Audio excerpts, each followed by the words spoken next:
Hello friends, welcome to विज्ञान तक। Friends, यह क्लास 12 के बायोलॉजी का फुल कोर्स चल रहा है। अध्याय नंबर है 8 और अध्याय का नाम है मानव स्वास्थ्य और रोग। फ्रेंड्स, मैंने इस क्लास का यानी 12th का लेसन 1 से लेकर लेसन 7 तक का जो वेरी वेरी इंपॉर्टेंट ऑब्जेक्टिव है उसको कंप्लीट करा दिया है। अगर आपने वो सभी वीडियोज नहीं देखे हैं तो ऊपर आपको यहाँ पे आई बटन पे या फिर नीचे डिस्क्रिप्शन में उन सभी वीडियोज का लिंक मिल जाएगा। वहां से जा करके आप उन्हें देख सकते हैं ताकि आपकी तैयारी बेहतर हो सके। फ्रेंड्स, ये जो क्वेश्चन है आपके बोर्ड एग्जाम के लिए काफी लाभदायक है। तो चलिए शुरू करते हैं। सबसे पहले मैं आपको इस चैप्टर का सारांश बताऊंगा और सारांश बताने के बाद आपको ऑब्जेक्टिव कराऊंगा, क्योंकि सारांश पढ़ लेने से चैप्टर के बारे में आपकी जो समझ होती है वो बेहतर हो जाती है और आप स्वतः ही बहुत सारे क्वेश्चन को हल कर पाते हैं। ठीक है, तो देखिए सबसे पहला पॉइंट देखते हैं। शरीर के निरोग होने, सभी शरीर अंगों और अंग तंत्रों को सुचारू रूप से कार्य कर सकने और मानसिक तनाव से मुक्त रहने की स्थिति को स्वास्थ्य कहते हैं। ठीक है, तो अब स्वास्थ्य का परिभाषा समझिए। क्या होता है स्वास्थ्य? तो शरीर के निरोग होने, देखिए निरोग होना है, फिर सभी शरीर अंगों यानी शरीर के सभी अंग अंग तंत्रों को सुचारू रूप से कार्य कर सकने, यानी जितने सारे आपके अंग हैं, अंग तंत्र हैं, उसके साथ आप निरोग हों, ये सभी सुचारू रूप से कार्य करें और साथ ही मानसिक तनाव से मुक्त रहने की स्थिति हो, तब हम उसे कहेंगे कि आप स्वस्थ हैं। यानी अब कैसे होना चाहिए? आपको कोई बीमारी नहीं हो, आपका सभी शरीर सही से कार्य कर रहा हो, अंग तंत्र भी सही से कार्य कर रहा हो और साथ ही आप मानसिक रूप से तनाव फ्री हो, तनाव मुक्त हो, तब आप स्वस्थ हैं। आपका शरीर सही से काम कर रहा है, लेकिन फिर भी दिमाग में किसी बात को लेकर के टेंशन चल रहा है, तनाव चल रहा है, इसका मतलब कि आप स्वस्थ नहीं हैं और उसी को मेंटल हेल्थ भी कहा जाता है। दूसरा पॉइंट देखते हैं। एम एस स्वामीनाथन को भारत के लिए हरित क्रांति के पितामह कहा जाता है। तो आपसे सीधा सा पूछ लिया जाएगा कि हरित क्रांति का पितामह किसे कहा जाता है? तो आप याद रखिएगा एम एस स्वामीनाथन को, या दूसरी तरह से ऐसे ही पूछा जा सकता है कि M S M S Swaminathan को किसका पितामह कहा जाता है। ठीक है, तो वहां पे आप चुनिएगा हरित क्रांति को। तीसरा पॉइंट देखते हैं। जैविकी के अनुसार तंत्रिका तंत्र एवं अंतःस्रावी तंत्र हमारे प्रतिरक्षा तंत्र को प्रभावित करता है और प्रतिरक्षा तंत्र हमारे स्वास्थ्य को बनाए रहता है। ठीक है, तो प्रतिरक्षा तंत्र को कौन प्रभावित करता है? तो प्रतिरक्षा तंत्र को प्रभावित करता है तंत्रिका तंत्र और अंतःस्रावी तंत्र। ठीक है, इसको मतलब प्रतिरक्षा तंत्र को कौन प्रभावित करता है? तो तंत्रिका तंत्र और अंतःस्रावी ग्रंथि। और प्रतिरक्षा तंत्र क्या करता है? यह हमारे शरीर को स्वस्थ बनाए रहता है। जीवाणु, विषाणु, कवक, प्रोटोजोआ, कृमि आदि मनुष्य के में रोग उत्पन्न करते हैं। तो जो यहाँ से याद रखिएगा, जितने भी सूक्ष्म जीव हैं ये सभी क्या करते हैं? मानव में रोग उत्पन्न करते हैं। हालांकि कोई जरूरी नहीं कि सभी सूक्ष्म जीव रोग ही उत्पन्न करें, कुछ मित्र भी होता है। हैजा विब्रियो कोलेरी नामक जीवाणु से होता है। हैजा किससे होता है? तो विब्रियो कोलेरी नामक जीवाणु से होता है। विब्रियो कोलेरी, ये याद रखिएगा, नाम काफी इंपॉर्टेंट है, कई बार प्रश्न पूछा जा चुका है कि हैजा किससे होता है? तो विब्रियो कोलेरी से होता है। अगला पॉइंट देखते हैं। टीबी, जिसे हम लोग क्षय रोग भी कहते हैं, यानी ट्यूबरक्लोसिस, माइकोबैक्टीरियम ट्यूबरक्लोसिस नामक जीवाणु से होता है। तो टीबी यानी क्षय रोग या ट्यूबरक्लोसिस किससे होता है? तो ये माइकोबैक्टीरियम ट्यूबरक्लोसिस नामक जीवाणु से होता है। टाइफाइड साल्मोनेला टाइफी नामक जीवाणु से होता है। तो टाइफाइड किससे होता है? तो साल्मोनेला टाइफी नामक बीमारी से होता है। अगला देखते हैं। न्यूमेरिया न्यूमोनिया स्ट्रेप्टोकोकस न्यूमोनी से होता है। न्यूमोनिया किस जीवाणु से होता है? तो स्ट्रेप्टोकोकस न्यूमोनी से होता है। आगे देखते हैं। सामान्य जुकाम राइनो वायरस से होता है। जो छोटे मोटे जुकाम होते हैं साधारण तौर पे वो किससे होते हैं? तो ये राइनो वायरस द्वारा होते हैं। इन्फ्लुएंजा मिक्सो वायरस नामक विषाणु से होता है। इन्फ्लुएंजा किससे होता है? तो ये मिक्सो वायरस नामक बीमारी से विषाणु से होता है। वायरस का मतलब ही होता है विषाणु, तो मिक्सो वायरस से होता है, आप ये भी कह सकते हैं। मलेरिया बुखार प्लाज्मोडियम परजीवी से होता है। मलेरिया किससे होता है? तो प्लाज्मोडियम परजीवी से होता है। देखिए ये काफी इंपॉर्टेंट है, ये आपको एक एक पॉइंट याद होना चाहिए। अमीबिया पेचिस, अमीबिया पेचिस एंट अमीबा हिस्टोलिका नामक प्रोटोजुआ से होता है। ये भी कई बार पूछा जा चुका है कि अमीबिया पेचिस किससे होता है, तो ये होगा एंट अमीबिया हिस्टोलिका नामक प्रोटोजुआ से होता है। हाथी पांव रोग बुचिनेरिया वान क्रोफ्टाई से होता है। प्रतिरक्षा तंत्र हमारे शरीर को संक्रमण से रक्षा करता है। तो प्रतिरक्षा तंत्र क्या करता है, तो मैंने बताया ही, हम लोग को स्वस्थ रखता है। और किस तरह से स्वस्थ रखता है, तो हमारे शरीर में होने वाले संक्रमण से हमें बचाता है। उपार्जित प्रतिरक्षा विशेष प्रकार के सूक्ष्म जीवों को पहचान सकता है। तो जो उपार्जित प्रतिरक्षा तंत्र होता है वो क्या करता है, जो विशेष प्रकार के सूक्ष्म जीव होते हैं उन्हें पहचान लेता है और उन्हें शरीर में प्रवेश करते हैं उन्हें मार देता है, जिससे हम लोग स्वस्थ रहते हैं।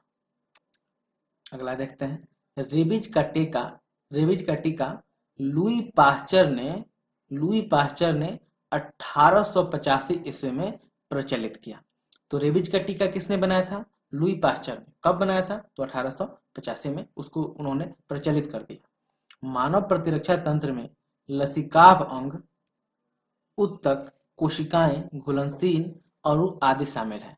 तो हमारे प्रतिरक्षा तंत्र में कौन कौन सा होता है, यानी मानव प्रतिरक्षा तंत्र की बात हो रही है, तो हम लोगों में प्रतिरक्षा तंत्र के अंदर कौन कौन से अंग आते हैं, तो पहला है लसिकाभ अंग, उत्तक, कोशिकाएं और घुलनशील, और ये सभी मिलकर के मानव प्रतिरक्षा तंत्र का निर्माण करता है।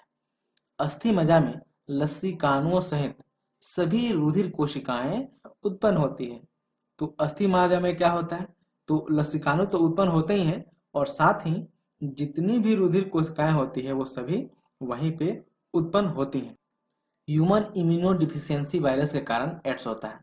एड्स यानी आप ऐसे कहते हैं AIDS, एड्स, ये किसके कारण होता है, तो ये होता है HIV वायरस के कारण होता है। HIV वायरस जिसे ह्यूमन इम्यूनो डिफिशियंसी वायरस कहते हैं, ठीक। और इसका एड्स का भी फुल फॉर्म आप जान लीजिए, इसका होता है एक्वायर्ड इम्यूनो डिफिशियंसी सिंड्रोम। अगला पॉइंट देखते हैं। ट्यूमर दो प्रकार के होते हैं, ठीक है। ट्यूमर कितने प्रकार के होते हैं? दो प्रकार के होते हैं। पहला है वेनाइन ट्यूमर और दूसरा है मैलिग्नेंट ट्यूमर। तो कितने तरह के ट्यूमर होते हैं? दो प्रकार के, वेनाइन ट्यूमर तथा मैलिग्नेंट ट्यूमर। आगे देखते हैं। कैंसर उत्पन्न करने वाले विषाणु ऑन्कोजेनिक वायरस कहलाते हैं। तो जो विषाणु होते हैं जिनसे कैंसर उत्पन्न होता है उन विषाणुओं को क्या कहा जाता है, तो उनको कहते हैं हम लोग ऑन्कोजेनिक वायरस। साधारणतः 3 ड्रगों का कुप्रयोग किया जाता है। सामान्यतः 3 ड्रगों का कुप्रयोग किया जाता है। वो तीनों ड्रग कौन कौन से हैं? पहला है ओपियाइड्स, दूसरा है कैनोबिनाइड्स और तीसरा है कोका एल्कोलाइड्स। तो पहला क्या है? पहला हो गया आपका ओपियाइड्स, ठीक है, ओपियाइड्स। दूसरा हो गया कैनोबिनाइड्स और तीसरा हो गया कोका एल्कोलाइड्स। तो ये 3 तरह का होता है। अगला देखते हैं। कोकीन को कोका एल्कोलाइड्स भी कहते हैं। तो कोकीन को और क्या कहते हैं? कोका एल्कोलाइड्स कहते हैं। आपने कोकीन के बारे में सुना होगा, इसकी स्मगलिंग की जाती है बहुत ज्यादा। युवकों और किशोरों में ड्रग तथा अल्कोहल का प्रयोग चिंता का विषय है। अब आजकल के जो किशोर किशोरी हैं, यानी कि बहुत कम उम्र के बच्चे हैं, युवक युवती दोनों, लड़का लड़की दोनों, इसमें किसी को नहीं कहा जा सकता, उन सभी में जो ड्रग और अल्कोहल का उपयोग है वो बढ़ता जा रहा है और ये काफी चिंता का विषय है। अभी आपने देखा होगा पंजाब में इस पे एक मूवी भी आई थी जिसमें इस समस्या को उजागर किया गया था। अगर आपको पता है उस मूवी का नाम जिसमें इस ड्रग से रिलेटेड बताया गया है तो आप उसका नाम कमेंट करके बता सकते हैं। साधारणतः 12 से 18 वर्ष की आयु की अवधि को किशोरावस्था माना जाता है। ये तो आप समझते ही होंगे कि किशोरावस्था किसे कहते हैं, तो ये 12 से 18 वर्ष के बीच की आयु को कहते हैं, जिसे टीन एज भी हम लोग कहते हैं। और आपको शायद पता होगा कि इस अवस्था को यानी किशोरावस्था को तनाव एवं तूफान की अवस्था कहते हैं। यानी इस अवस्था में स्टूडेंट को ये पता नहीं रहता है क्या करना है क्या नहीं करना है, वो कंफ्यूज रहता है, कभी कुछ सोचता है, कभी कुछ सोचता है। तो चलिए अब आ जाते हैं ऑब्जेक्टिव पे, और यहाँ पे ध्यान दीजिए। पहला क्वेश्चन है, इनमें से कौन वायरस जनित रोग है। ठीक है, तो आपको वायरस जनित रोग का नाम बताना है। तो आप अवश्य ही पहचान गए होंगे कौन सा है जी, एड्स है। ठीक है, और यह किस वायरस के कारण होता है, ये होता है HIV वायरस के कारण होता है। दूसरा क्वेश्चन है, एड्स का कारक है, किसके द्वारा एड्स होता है, जैसे ऊपर आपको यहीं पे मैंने बता दिया किसके कारण होता है, तो HIV के कारण होता है। ठीक है, याद रखते चलिएगा नाम। हैजा निम्न में से किससे होता है, तो याद कीजिए आपको मैंने सारांश में ही बताया था कि हैजा किससे होता है। आपने सारांश देखा होगा तो आपको स्पष्ट ये पता चल गया होगा किससे होता है, ये होता है विब्रियो कॉलेरी से। ठीक है, यानी आपका ऑप्शन ये 1 नंबर जो है वो सही है। इनमें से कौन प्रोटोजोआ जनित रोग है, इसको भी मैंने आपको सारांश में बताया था, और मैं चाहता हूं कि आप वीडियो को पॉज कीजिए, रोक दीजिए, और इसका आंसर आप कमेंट बॉक्स में बताइए। ठीक है, कि प्रोटोजोआ किससे होता है। ठीक है, इसका आंसर मैं आपको लास्ट में दूंगा। ठीक है, लास्ट में दूंगा, तब तक आप यहाँ पे इसको कमेंट बॉक्स में, चलिए मैं बता ही देता हूँ, हालांकि आप कमेंट बॉक्स में जरूर लिखिएगा अगर आपको पता है। ठीक है, तो कौन सा है जी, ये है मलेरिया। जो मलेरिया होता है वो प्रोटोजोआ से होता है। 5 नंबर है, अमीबिया पेचिस निम्न में से किसके द्वारा होता है, इसको भी मैंने कवर किया था सारांश में। तो किससे के कारण होता है, एंट अमीबा हिस्टोलिका नामक। देखिए इसका बीमारी में ही वायरस का नाम है, अमीबियन पेचिस है, अमीबिया है यहाँ पे, कहीं पे आपको अमीबियन लिखा हुआ मिलेगा, तो ये अमीबिया पेचिस है। तो यहाँ पे देखिए यहीं पे एंट अमीबा मिल गया, तो एंट अमीबा हिस्टोलिका नामक वायरस से होता है, जीवाणु से होता है वास्तव में। 6 नंबर देखते हैं, सामान्य जुकाम निम्न में से किससे होता है, तो इसको भी मैंने कवर किया था। सामान्य जुकाम किससे होता है, तो ये होता है राइनो वायरस से होता है। ठीक है, 7 नंबर देखते हैं, टी लिम्फोसाइट कहाँ उत्पन्न होता है, टी लिम्फोसाइट कहाँ पर उत्पन्न होता है। तो आपको मैंने बताया था कि जितनी भी जो लिम्फोसाइट कोशिकाएं होती हैं या फिर जो रक्त की कोशिकाएं होती है वो सभी एक ही जगह पे उत्पन्न होती हैं, और उसे हम लोग क्या कहते हैं, अस्थि मज्जा। यानी ये तीसरा आपका ऑप्शन है जो सही है। 8 नंबर देखते हैं, रेबीज का टीका किसने प्रचलित किया, तो रेबीज का टीका किसने प्रचलित किया था, आपको अवश्य ही आंसर पता चल गया होगा, कौन है जी, लुई पास्चर। ठीक है, 9 नंबर देखते हैं। अच्छा ठीक है, इसके साथ एक और आपको मैं बताता हूँ, लुई पास्चर ने तो इसके टीका को प्रचलित किया था, लेकिन कब प्रचलित किया था, किस सन में किया था, ये आपको सन कमेंट बॉक्स में जरूर बताना है। 9 नंबर क्वेश्चन देखते हैं, साधारणतः ट्यूमर कितने प्रकार के होते हैं, तो कितने प्रकार के होते हैं जी, ट्यूमर कितने प्रकार के होते हैं, तो 2 प्रकार के होते हैं, ये 2 नंबर आपका ऑप्शन सही है। सामान्यतः कितने ड्रगों का उपयोग किया जाता है, ये भी देखिए, अभी मैंने आपको ऊपर बताया कितने तरह के ड्रगों का उपयोग किया जाता है जी, तो सामान्यतः 3 तरह के ड्रगों का उपयोग किया जाता है। 11 नंबर है, हिस्टामिन किससे संबंधित है, हिस्टामिन किससे संबंधित है, ये बताना है। तो वास्तव में जो हिस्टामिन होता है वो एलर्जी से संबंधित होता है, किससे संबंधित होता है, एलर्जी से। इनमें से कैंसर कौन है, इनमें से कैंसर कौन है, ऑप्शन है ल्यूकीमिया, लिम्फोमा, सार्कोमा, यही सभी, तो ये सभी हैं। ठीक है, तो आप यहाँ पे ये सभी ऑप्शन सही है। मिक्सो वायरस में निम्न में से कौन जीनोम पाया जाता है, यानी जो मिक्सो वायरस होते हैं उसमें कौन से जीनोम पाए जाते हैं, आपके ऑप्शन है एक सूत्री आरएनए, द्विसूत्री आरएनए, एक सूत्री डीएनए, या फिर द्विसूत्री डीएनए। ठीक है, तो उसमें क्या पाया जाता है, मिक्सो वायरस में एक सूत्री आरएनए पाया जाता है, यानी सिंगल स्ट्रैंड आरएनए। ठीक है, चलिए अब आगे बढ़ते हैं। पोलियोमा इनमें से कौन जीनोम होते हैं, यानी पोलियोमा में इनमें से कौन से जीनोम होते हैं, तो फिर ऑप्शन वही है सारे जो इस पहले वाले क्वेश्चन में थे, लेकिन पोलियोमा में कौन से जीनोम होते हैं, तो इसमें होते हैं द्विसूत्री डीएनए, क्या होते हैं, द्विसूत्री डीएनए। 15 नंबर देखते हैं, विषाणु के जीनोम कितने न्यूक्लियोटाइड्स के बने होते हैं, यानी जो विषाणु का जीनोम होता है उसमें कितने न्यूक्लियोटाइड्स होते हैं, ये लगभग में आपको बता देना है। तो कितने न्यूक्लियोटाइड्स होते हैं ये किस में बताना है, वायरस में बताना है आपको। तो वायरस में कितने होते हैं, लगभग 5000 होते हैं, यानी ऑप्शन 2 सही होगा। लिम्फोसाइट कोशिकाएं कितने प्रकार की होती हैं, लिम्फोसाइट कोशिकाएं कितने प्रकार की होती हैं, तो कितने प्रकार की होती है जी, तो लिम्फोसाइट कोशिकाएं 2 ही प्रकार की होती हैं। कौन कौन सी, टी लिम्फोसाइट कोशिकाएं और बी लिम्फोसाइट कोशिकाएं। चलिए बी नाम लेते ही क्वेश्चन भी आ गया।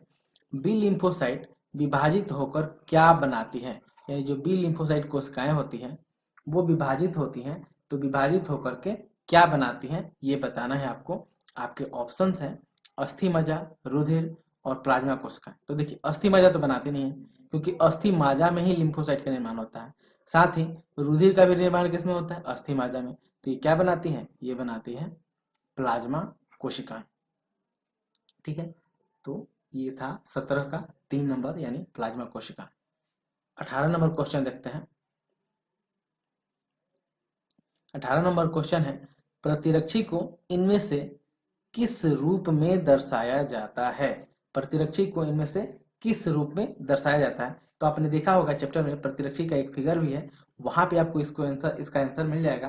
तो आप बताइए कौन सा होता है, किस रूप में दिखाते हैं जी, H2L2 रूप में दिखाता है। 19 नंबर देखते हैं, इनमें से कौन कवक जनित रोग है, यानी कौन सा रोग है जो कवकों के कारण होता है। तो आपने दाद के बारे में सुना होगा, दाद के बारे में सुना होगा, दाद किसके कारण होता है, तो कवक के द्वारा होता है। कैंसर बीमारी का उपचार है, यानी कैंसर को किस विधि द्वारा ठीक किया जा सकता है। तो आपके ऑप्शन है शल्य चिकित्सा द्वारा, दूसरा ऑप्शन है कीमोथेरेपी द्वारा और तीसरा है रेडियोथेरेपी द्वारा। तो कैंसर का उपचार कैसे हो सकता है, और चौथा भी ऑप्शन है यहाँ पे ये सभी। तो ये देखिए कैंसर का जो उपचार होता है ना वो चारों तरह से होता है, यानी शल्य चिकित्सा भी करते हैं, कीमोथेरेपी के माध्यम से भी करते हैं और रेडियोथेरेपी के माध्यम से भी करते हैं, यानी इसका सही आंसर क्या हो जाएगा, ये सभी। ठीक है फ्रेंड्स, इस वीडियो में मैंने 20 ऑब्जेक्टिव कवर कर लिया है। अगले वीडियो में मैं 40-50 और ऑब्जेक्टिव कवर करूंगा। यह वीडियो आपको कैसा लगा है कमेंट करके जरूर बताइएगा। अच्छा लगा है तो लाइक कीजिएगा, अपने फ्रेंड्स के साथ शेयर कीजिएगा। कोई शिकायत है उसे भी कमेंट बॉक्स में लिखिएगा। यह वीडियो देखने के लिए आपका बहुत बहुत धन्यवाद। बाय।